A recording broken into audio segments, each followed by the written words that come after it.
The broadcast is now starting. All attendees are in listen-only mode. Hello and welcome to the Daily Racing Form deep dive on this year's Kentucky Derby. I'm Peter Thomas Fornatale back with you. Very happy to be joined by two pundits whose opinions I can't wait to hear on this year's race. Done a lot of work myself, but when I bring in folks like the two guests tonight, these are folks who I listen to like the old commercials with E.F. Hutton. When they say something, I pay attention. And it's the kind of thing where even at this stage of my handicapping process, I'm going to be looking to upgrade and downgrade horses I've identified as contenders based on what we hear over the course of the next 44 minutes or so.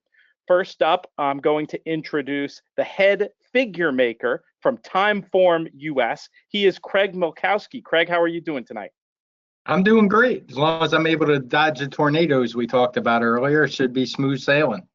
Fingers crossed. If Craig disappears, we'll wait for him to send out the safe call on Twitter later, but hopefully that won't be necessary. I also want to welcome in Daily Racing Form's Triple Crown correspondent.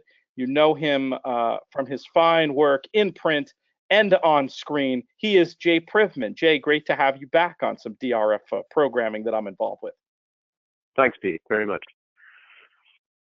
Excellent. Well, without further ado, let's go ahead and dive right in to this year's Kentucky Derby. We're going to take a look at the contenders.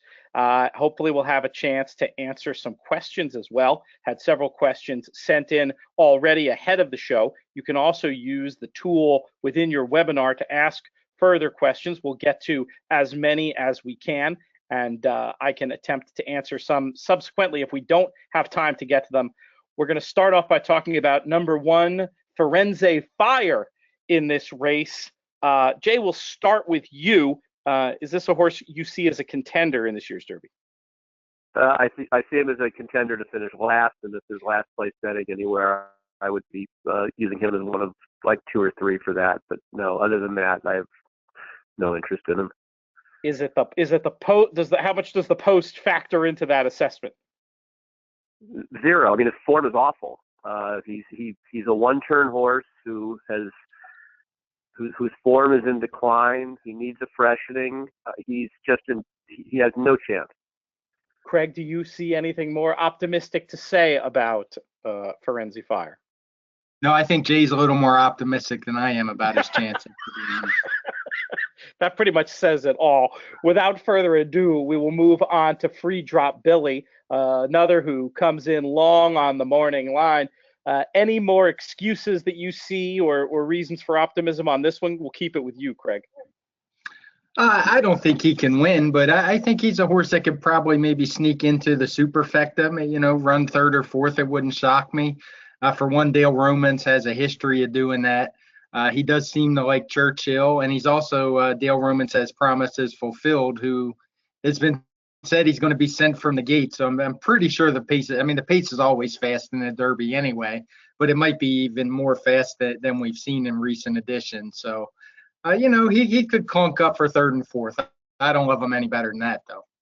Jay, are you buying the optimism for Free Drop Billy as a potential underneath in the verticals contender?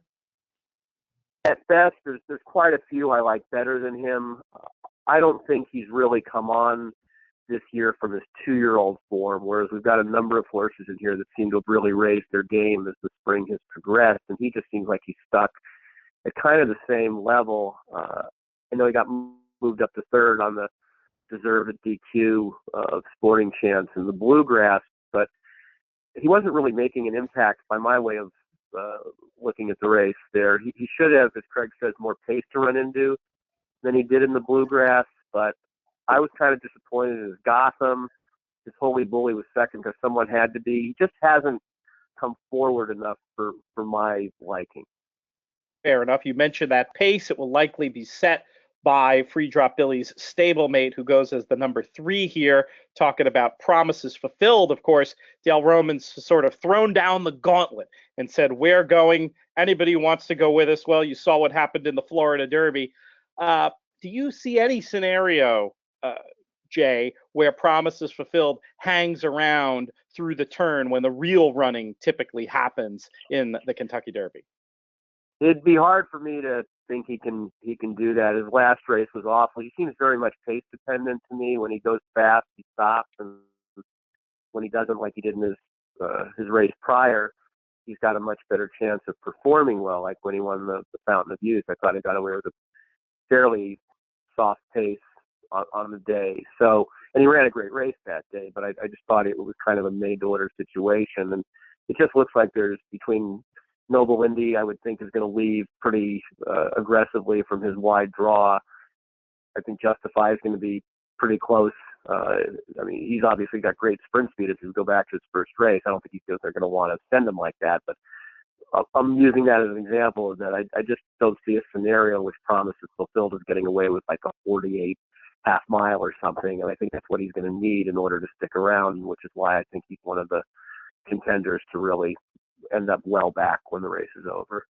Very logical. Craig, let's take this as an opportunity to look at the TimeformUS pace projector, which actually has Justify ahead of Promises Fulfilled. Is this an instance where you're inclined to take the pace projector literally, or where you might do a little bit of race design on your own and come up with a different scenario, such as the one I was describing before?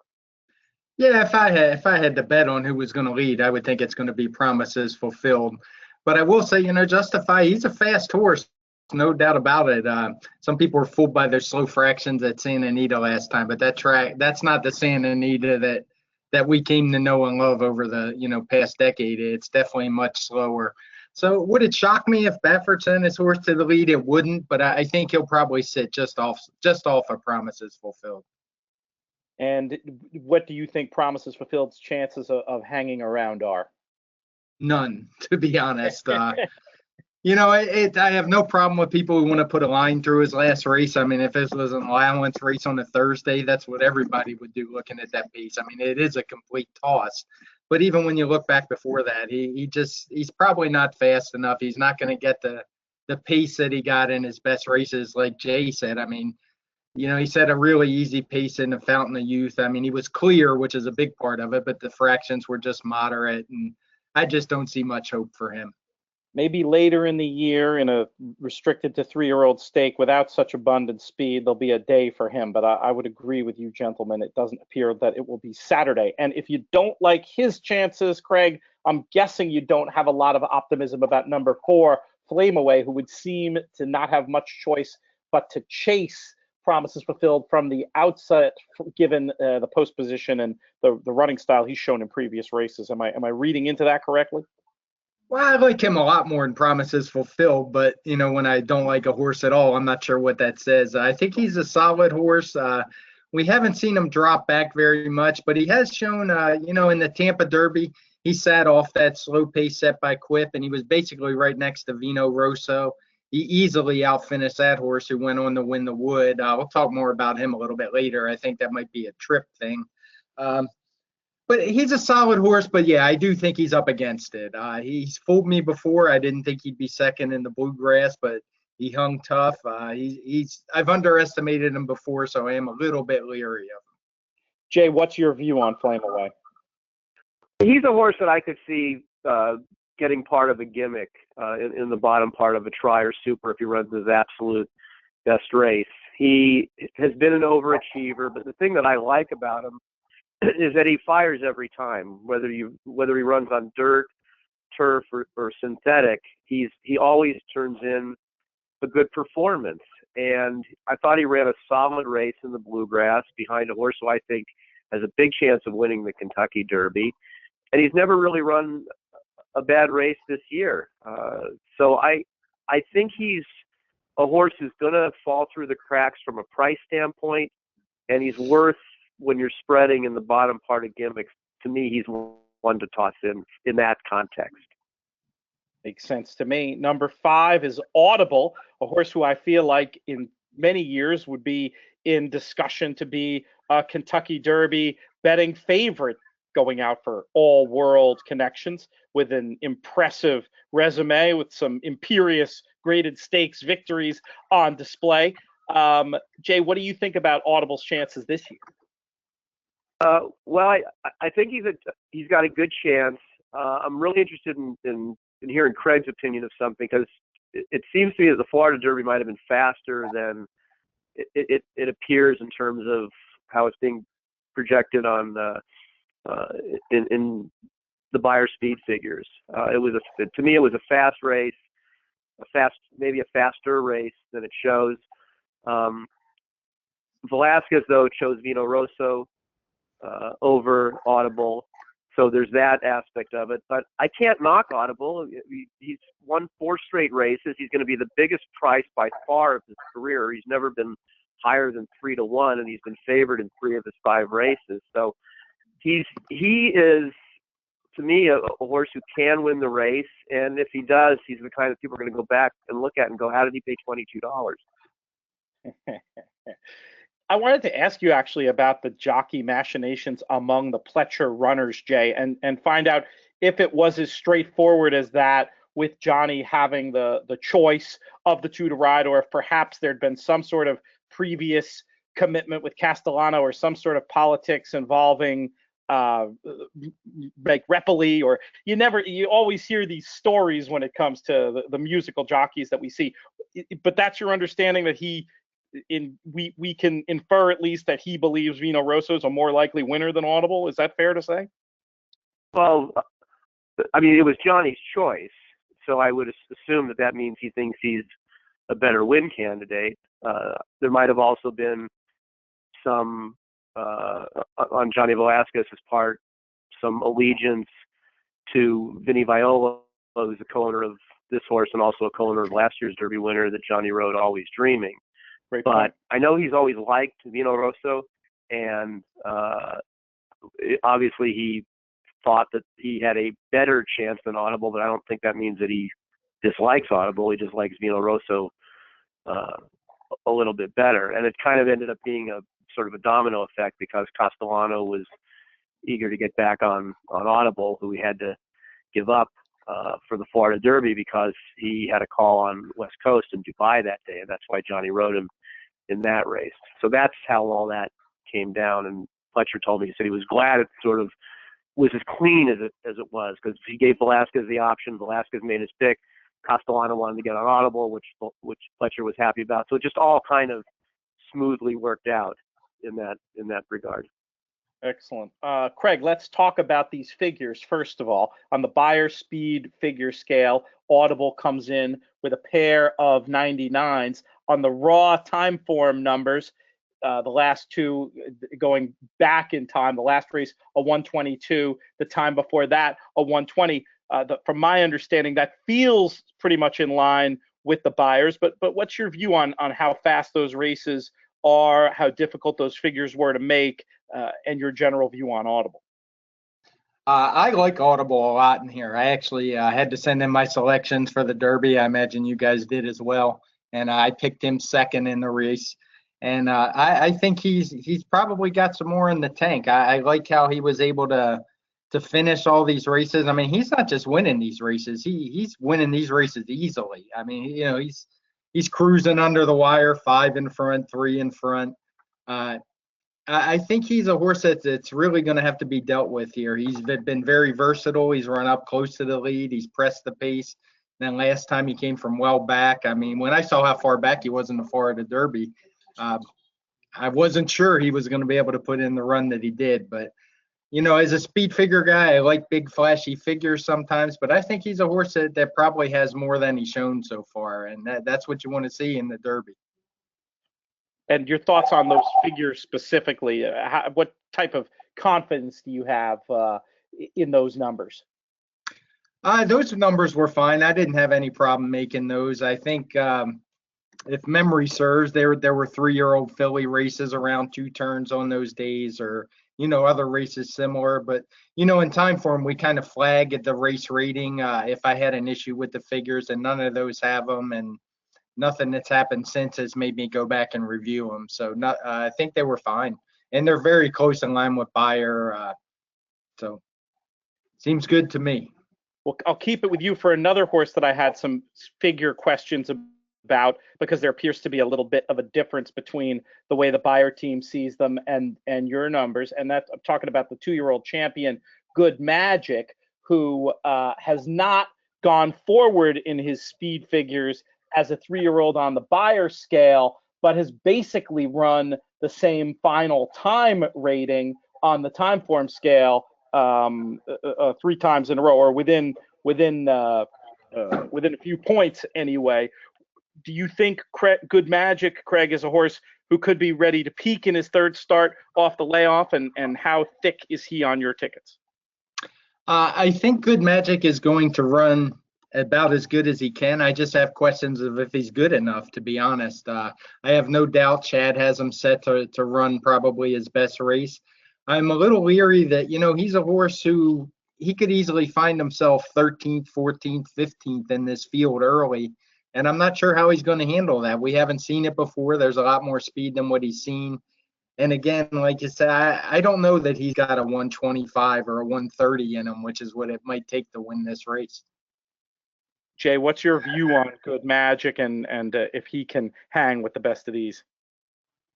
Yeah, it's kind of evolved for me, Pete, and a lot of it is because, having been back here now for nearly a week and seeing him train, he's really impressed me with how he has come forward since the Bluegrass, which I thought was a solid enough effort, but not a spectacular one.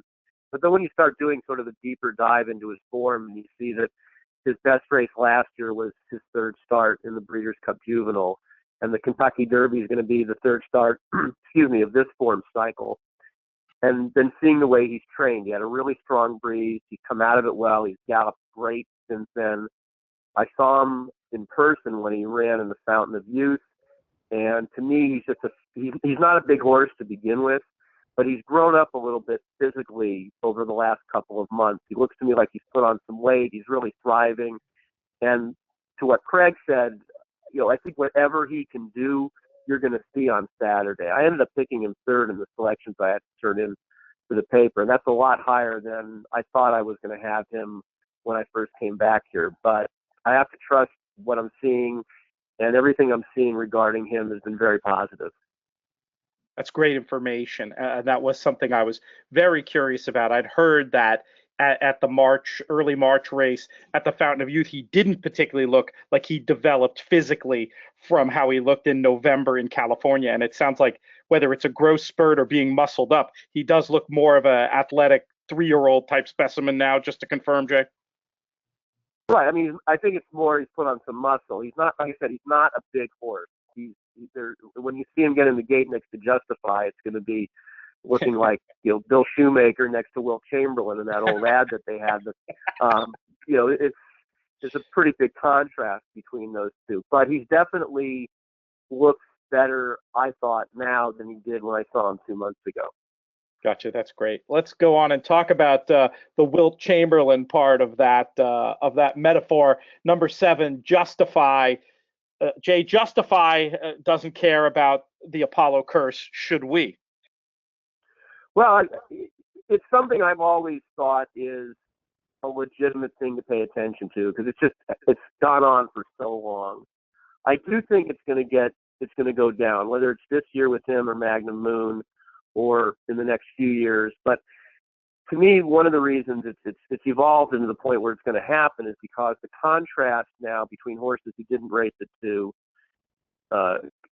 and those horses running against experienced horses from 30, 40 years ago is a lot different than it is now, just because horses are so lightly campaigned. So let's look at, for instance, Justify against Good Magic. I mean, even though Good Magic did have a proper 2-year-old campaign, he's only had 2 more starts than Justify.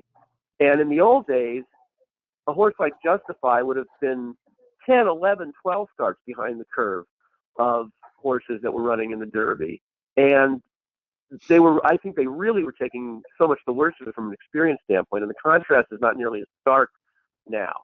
So that's sort of my primer on the so-called curse of Apollo. Justify obviously came a long ways in an extremely short amount of time. It was 48 days from his first race to the Santa Anita Derby. All 3 races I thought were terrific.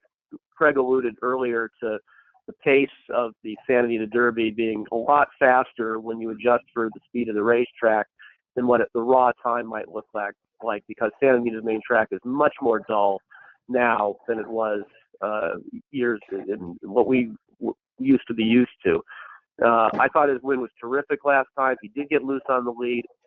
The thing about this race is that he does need to break because the one thing I just don't know how he'll react to is if he gets behind a number of horses and has to wind his way through some traffic. But if he breaks, to me, he's going to get a first over trip on Promises Fulfilled, and then it's just going to be a matter of is he good enough to pull this off. But to me, he has as much, if not more, raw talent than any horse in this field. You don't raise that question about breaking out of nowhere. Before the Santa Anita Derby, where he broke well, he did appear to have a little bit of issues getting out of there. How much do you think Bob Baffert would have preferred an outer gate, Jay, where he might be able to recover from a half step slow, than to be in the 7, where it really feels like, you say, if he doesn't break, it could be a whole new, much more difficult ball game for him? One thing that's to his advantage in that regard is that the 3 horses to his right are not speed horses, and so he's got a little bit of wiggle room there in that context. But to your question specifically, Pete, I'm sure he would have preferred to be slightly more outside, but a lot of this post-position analysis, I think, is not just where you draw, but who you're drawn near and where the other horses with similar styles are. So, for instance, Justify being outside of Promises Fulfilled is a lot better for Justify than it would be if he was inside Promises Fulfilled. So that helps him. And I think it helps him that, as I just said, the 3 horses to his right, horses in post 8, 9, and 10, don't have any speed. So that gives him a chance, if he does break a half a step slow, to still get back in the race quickly. So those are things that I think can still help him. But with so little experience, I wouldn't want to see him get the Seattle Slew trip, because that could be a whole different experience for him. He's never encountered anything like that. Excellent points all around about Justify. For those who don't know, I refer to the Curse of Apollo like everyone knows what I'm talking about. No horse having won the Kentucky Derby without a start at 2 since Apollo in 1882. Justify attempting to break that trend this year. So you look at this horse in his DRF PP, and I mean, just super impressive. The 100 Beyer speed figures leaping off the page. You go to the TimeformUS PP, and if anything, the numbers become more impressive with those ratings, the 2 ratings right up around 130. How good do you think this horse is, Craig? I think he's very good. I mean, I hadn't made a figure for a maiden like that since, I believe, Beholder won in her second start. I think she ran a 130 or something like that. As a speed figure guy, I mean, I love a horse like this. It makes it fun every time he races to go see, hey, how'd he do? And, you know, there were other routes on the card that day, Santa Anita Derby day, so I didn't have any trouble making a figure. As a matter of fact, it was a really consistent day. I just think they're a really good group of horses. Well, the top 2 anyway. But yeah, Justify, I think he's super talented. But that said, I picked him 3rd. If he wins, great. I think it'll be good for the sport. See what he can do. I'd have a good shot at Triple Crown. But as a betting guy, I just can't take what's going to be a shortish price on a horse like this, who is almost assuredly going to have a tougher trip than he's ever had, facing better horses. I think he's going to run well, and like I said, a win wouldn't surprise me, but I'm going to take a few shots against him. A Curlin-esque Derby performance, it sounds like you're predicting, for a horse whose PPs bear at least a superficial resemblance to that great runner from days gone by. Let's move on to number 8, Lone Sailor. Big price on the morning line. I've definitely heard a little bit of wise guy chatter supporting Lone Sailor. What do you think of his chances, Craig? I don't think much of him. I mean, if somebody wanted to throw him in the 4 slot in their superfectas, I couldn't argue with that. But he's never run a particularly fast race. He got a 113 in the Louisiana Derby. And, I mean, he opened up by a length and then got repassed by Noble Indy. I just didn't think much of that Fairgrounds race. I don't think much of that group in general. So I'm going to pass on Lone Sailor. Any more optimism from your camp, Jay? No, I'm pretty much in agreement with Craig. I thought that the regionals, if you look at this as sort of like an NCAA kind of situation, I thought the Fairgrounds regionals were the weakest of the bunch compared to Santa Anita's races or the races at Gulfstream or at Oaklawn. So I just think that the horses coming out of that race really need to step up their game. And it's like, to me, at best, he's a bottom of the superfecta, and that's race of his life kind of performance for him. So he's not one I'm really interested in, Hofberg, as opposed to the next horse. He's another who's been generating some positive buzz. Jay, I'll let you speak to Hofberg's attributes. Well, he has really touted himself here. He has had a great week of training. I ended up picking him second. I almost pulled the trigger on just making a grandstand play and putting him on top. He comes out of a fast Florida Derby. I thought he showed a lot of maturity in that race. There were a couple points in the race where he had to sit and wait, and then he went on with it, which horses with that little experience sometimes don't do. And then you've got the factor of a guy like Bill Mott, who is not prone to throwing his horses into ridiculous, ambitious spots, running this horse here with just 3 lifetime starts. I think he is very live. He is a must-use for me at a price. I love your point about Mott. When you see a trainer like that, historically conservative, doing something aggressive, it often pays to pay attention to something like that. Craig, how does Hofberg come out for you? I think Hofberg's going to run well.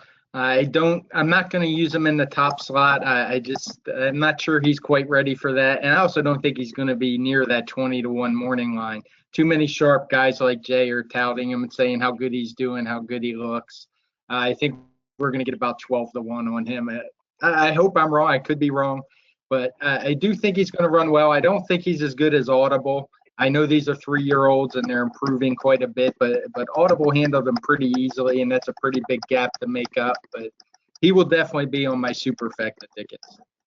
All right, let's go on to number 10, My Boy Jack, another coming out of that regional that didn't sound like either of you were too big a fan of, but at least he did come to Kentucky and improve his form a little bit. Do you have any optimism for My Boy Jack, Craig?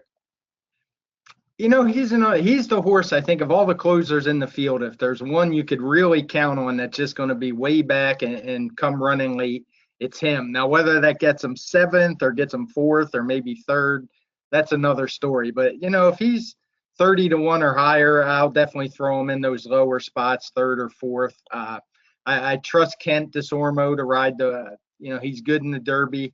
He'll work out a good trip for this horse. I don't think we're going to see that Louisiana Derby trip where he was about 50 wide turning into the lane. But, I don't love the horse, but at the big price that he's going to be, I think he's worth using in the lower slots. I can't help but notice when you look at the TimeformUS preview screen and you look at that sort of composite rating of finishing ability that you can see on the TimeformUS preview screen, that he is in a race with a pace that's judged to be fast. He's got the best closing number. Sometimes I've had success, at least in deeper verticals, throwing horses in just on that basis alone when looking at TimeformUS stuff. Jay, how do you think this horse looks? Do you give him any count? I don't. I've got sort of a contrarian's view of him. I think he's a miler, and I don't think he finishes off his races quite as well when he goes out farther than that. I thought even though, as Craig said, he came into the stretch wide in the Louisiana Derby, I thought he had every chance to go by, and he hung badly. I thought he was pretty workmanlike last time in the Lexington.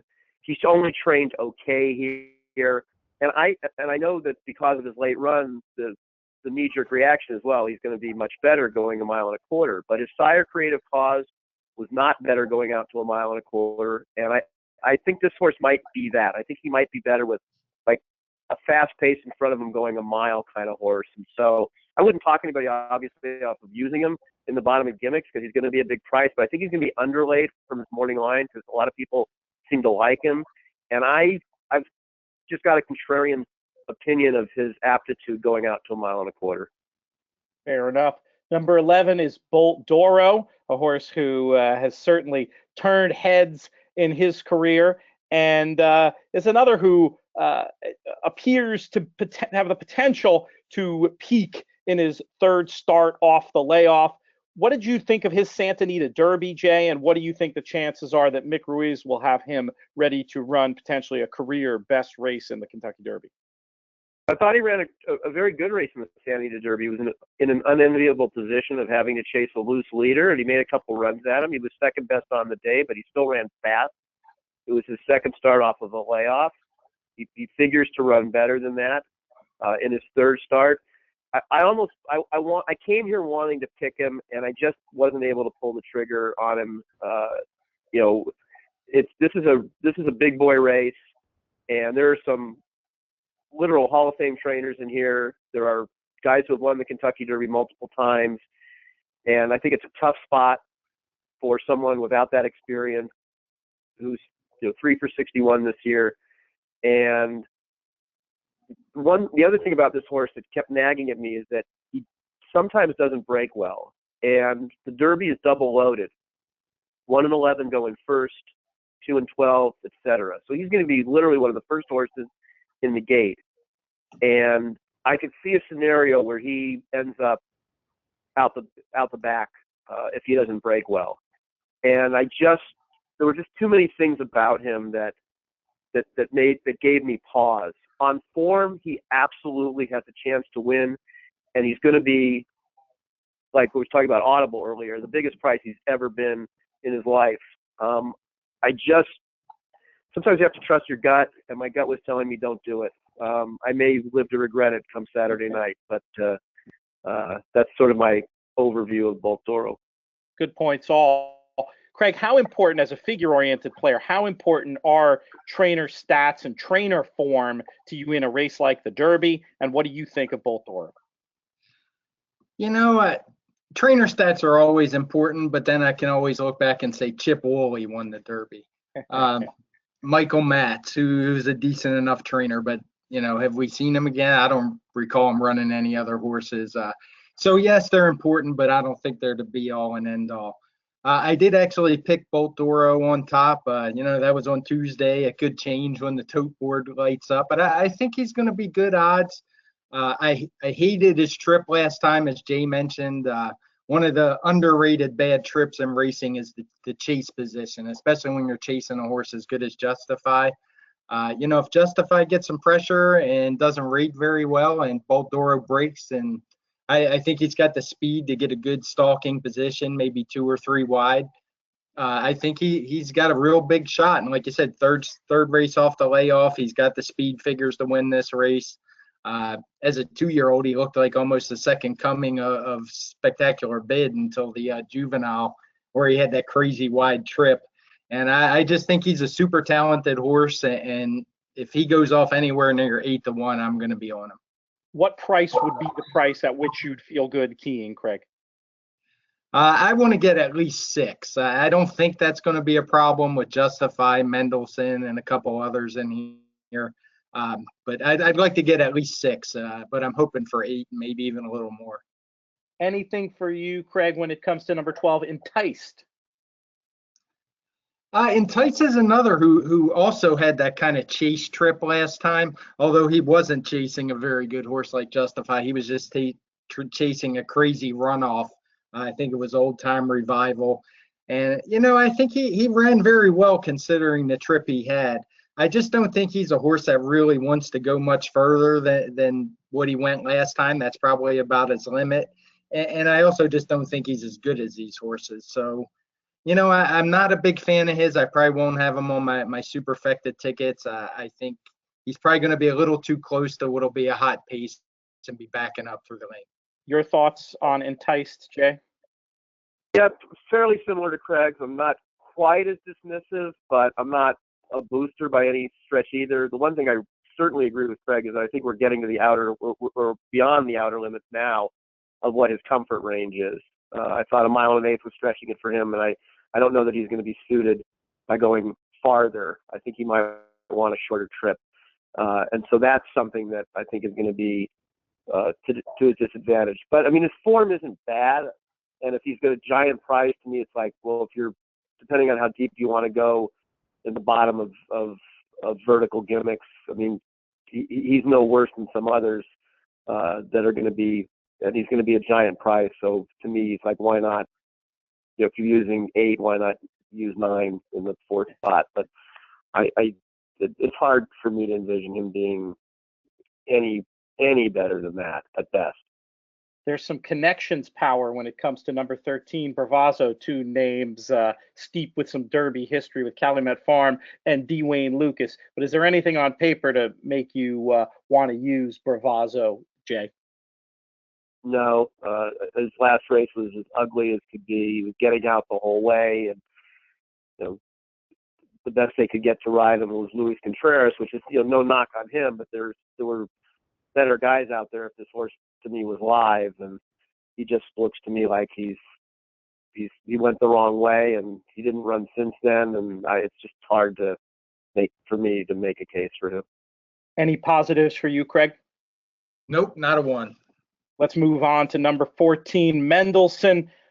This horse, we had a note. There's a note in your PPs that the buyer team estimated the race in Dubai came back at a 106 buyer speed figure. I've seen other estimates that bring it back even higher than that. Craig, where is Mendelssohn for you in terms of the figure from the last race, and what do you think of his chances to do something that would be pretty remarkable from a sporting point of view? Well, as you know, we use the Timeform ratings in the past performances, and he got a 120, which is solid. I made some unofficial figures on the Dubai races. I've been tracking that for several years now, making my own numbers. And he actually got a final time figure of 126 for me, which lines up perfectly with the buyer, and it was even boosted a little bit because of the fast pace. I think it came out to like 128. But that said, I just don't know about Mendelssohn. I mean, that track over there has basically been ridiculous for a year now. I don't know what to make of him. I have no doubt that he's a very good horse. I'm just not sure that going 10 furlongs on the dirt at Churchill Downs is right up his alley, and I'm not going to bet him at a fairly short price based on a crazy speed bias track where he went wire to wire on the goal rail and won by 18 lengths. I mean, he's obviously a better horse than Sinister Minister, but that race just has that same look to me as what he got there, as what he ran in Dubai. Jay, are you in the Mendelssohn camp at all? I'm not. I obviously respect him because that was his first dirt race. Everything that Craig said about the UAE Derby, I completely agree with. It was a track where you just, if you got to the front, I mean, with the exception of Mind Your Biscuits race, but everything else that night was get to the front and keep going. Thunder, snow, this horse, etc. And I don't know that there was much chasing him in that race. That said, I have immense respect for Aidan O'Brien and Ryan Moore. They're the best probably in the world at both their crafts, training and riding. But the thing that gives me the biggest pause about him is that the trip he's going to get is not going to be the trip he had in the UAE Derby. He's not going to be loose on the lead against substandard competition. He's probably going to be having to stalk at best, and he's going to be probably a little bit wide into the first turn, and he's going to be running against real horses, and all that at the second choice. You know, I want to try and beat him. I certainly know that there's plenty of people who like him. He's just a tough horse for me to read, but there's more for me, more in the skeptical column than in the positive column. Let's pivot to number 15, Instilled Regard. Any positives here, Jay? He just doesn't look like he's come forward since his Los Alamitos futurity. He's just kind of been stuck at the same level, and so, as I was referring to some other horses earlier in the discussion, who just don't look like they've gotten any better at 2 compared to some of the others in here. I mean, any better since they were 2-year-olds, I should say. Now at 3, to me, he falls into that category, and he's just, others have kind of, like watching a long distance race at a track meet. He's just been lapped. Craig, comes out a little better, a little more improvement, at least last time on the Timeform speed stuff, on your stuff, than on Beyer. Is that enough to give you any confidence that he may be improving, or is this just a case of what you see is what you get? No, I think it's what you see is what you get. Even as a speed figure guy, I've learned some hard lessons at the betting windows. When horses aren't competitive in a race, I'm a firm believer in suck along figures. Almost, I did have a little bit of a harness background for a while, growing up in Maryland, and he's a horse. He never really made any moves in the race. He just kind of followed everybody around the track. He couldn't even pass core beliefs. So no, no, I have no interest in him. Let's move on to number 16, the other horse bucking the so-called Apollo curse, Magnum Moon. Where do you stand with him, Craig? I'm not a fan of him. Along with Mendelssohn, he's the horse I think is the reason that I can make some money in this field, even taking some horses like Justify and Bolt Doro and Audible, because I think they're going to be overbet. And this one even more so than Mendelssohn. Mendelssohn's more of I just don't know. Or Magnum Moon, I'm just not a fan. He hasn't been in very tough races at all. The Arkansas Derby was ugly. It was ugly from a speed figure perspective. It was ugly visually when he was bearing out down the lane. I was actually standing right on the rail, and for a little while, I was afraid he was going to run right over to us there. But as you know, in our PPs, we show the blue fractions for slow pace, which the Arkansas Derby had. His allowance win had the same thing. And I just don't have him very fast.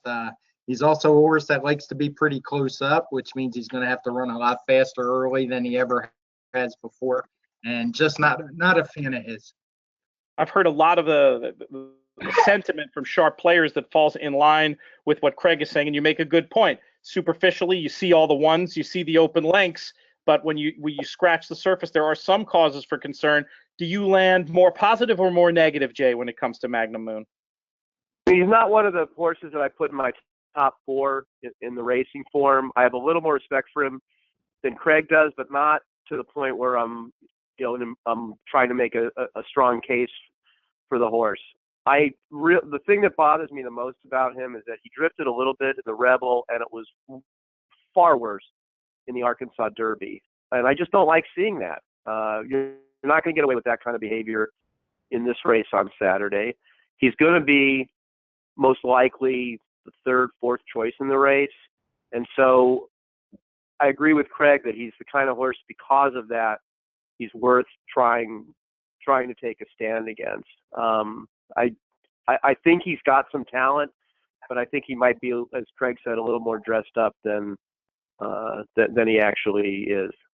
And that kind of lugging out, often not an indicator of form that's going to go in the good direction. Very often, in fact, the opposite. I mean, I guess you could try to put it down to greenness, but it's not something that you want to see in your Kentucky Derby contender at single-digit odds.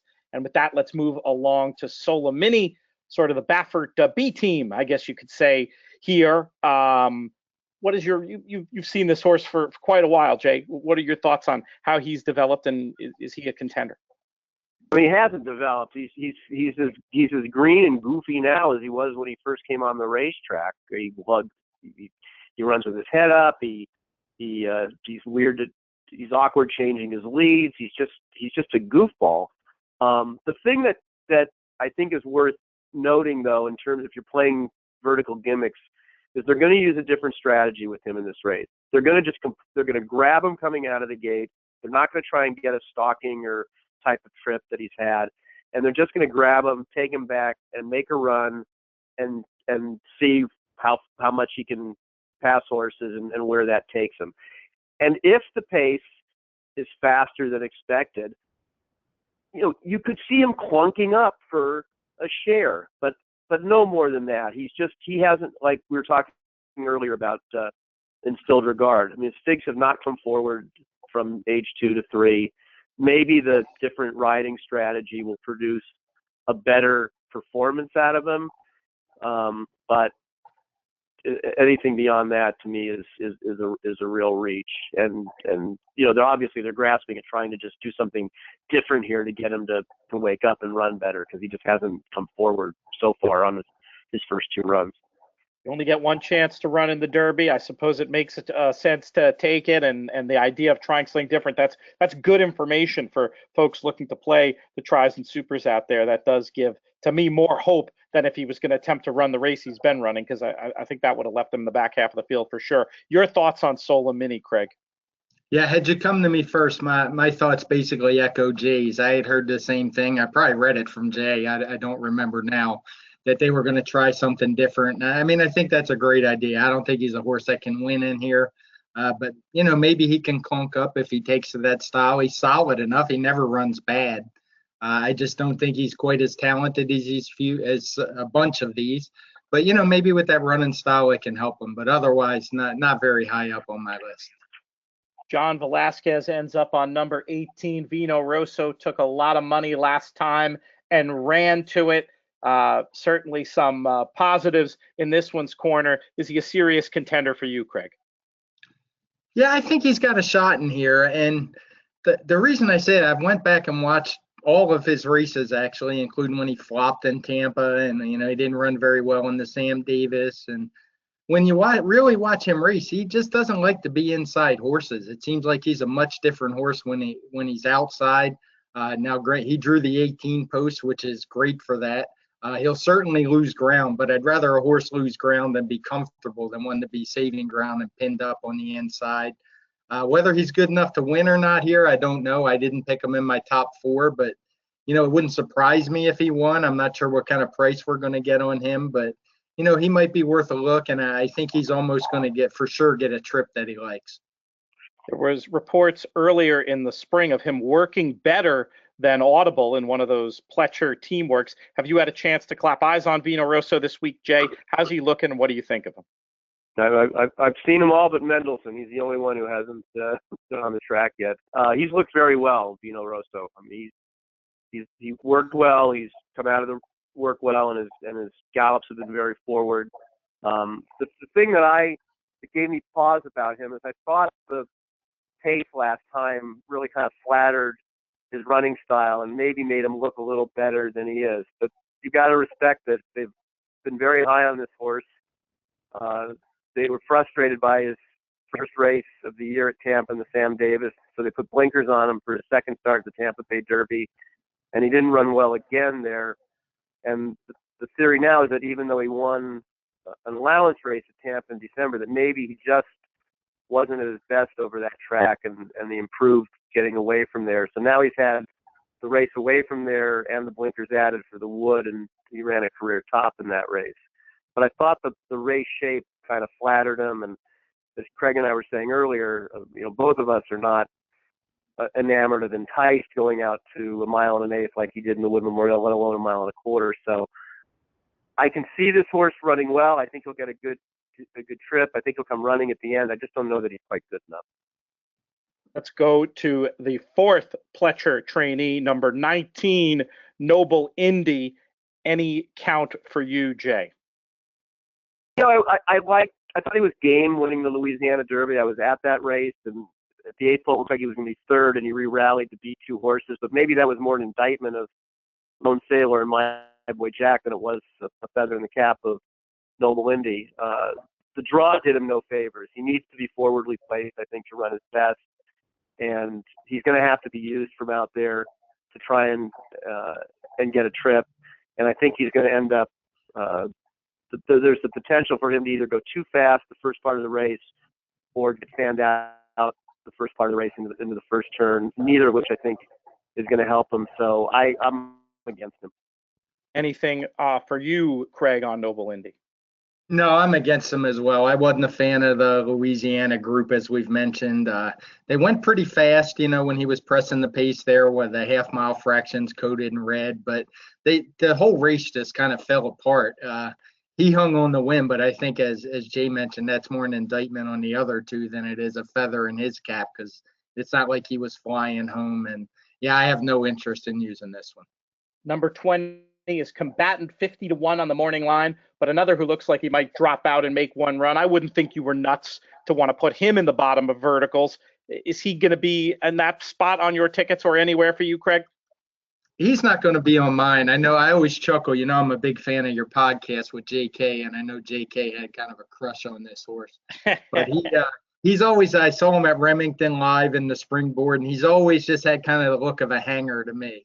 And, you know, in the Derby, when he's almost for sure going to be making a big wide move, I just don't see him finishing up. Kind of like Jay said about my boy Jack, I'm not sure he went as far either.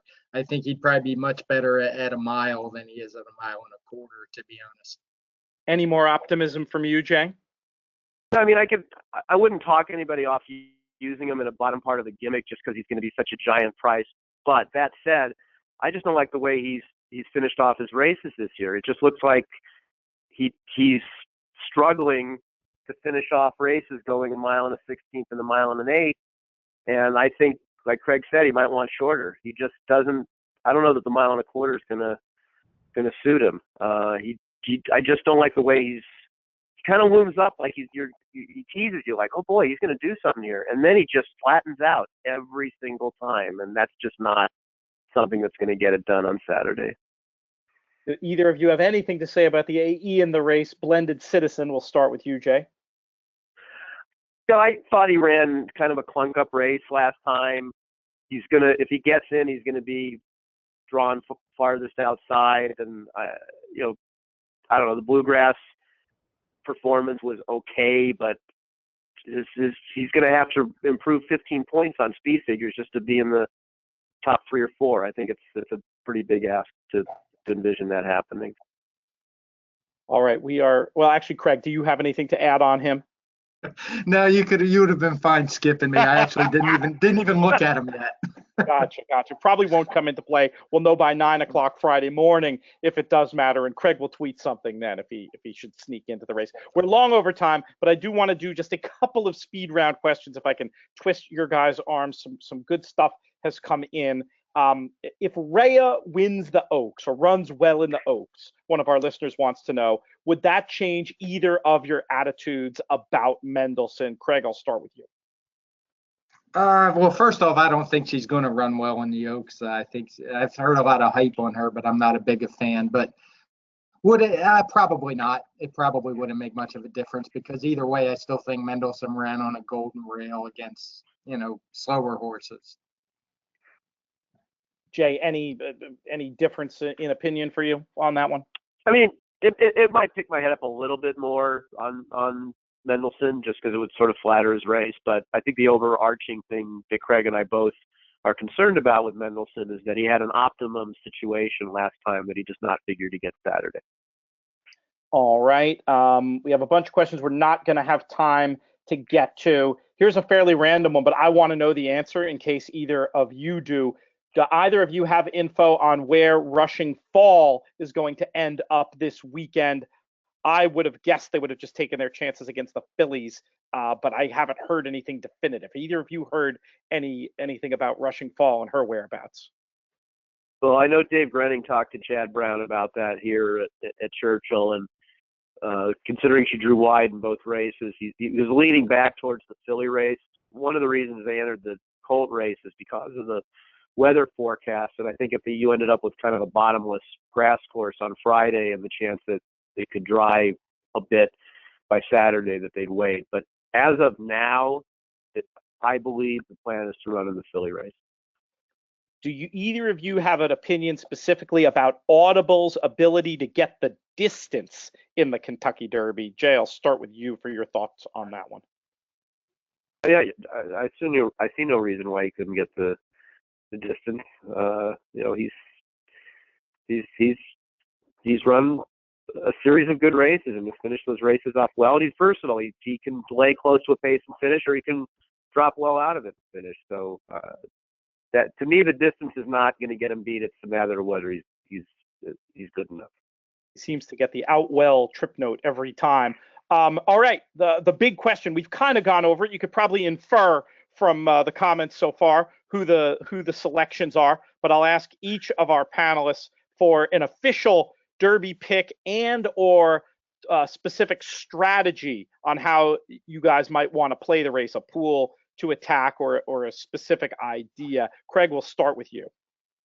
My picks, I sent them into the form. I imagine they won't deviate much. I went Bolt Doro, Audible, Justify, and I'm not going to lie, I can't remember who I picked fourth. I might even mention earlier, but I'm going blank now. But I heard it was Blended Citizen. It definitely was not him. What about a wagering pool you're excited about attacking? Horizontal or vertical that touches the Derby? I'm more a vertical guy because I'm very much anti-favorites, and it's tough to string 4 and 5 together in a row like that when you play horizontal. So when I'm right, I want to get paid. I'm going to look at exactas, tries, and supers, and use my contenders on top. And the big thing will be to get Mendelssohn and Magnum Moon out of them. Makes sense. Jay, what is your approach from a betting point of view, and do you have an official selection for us?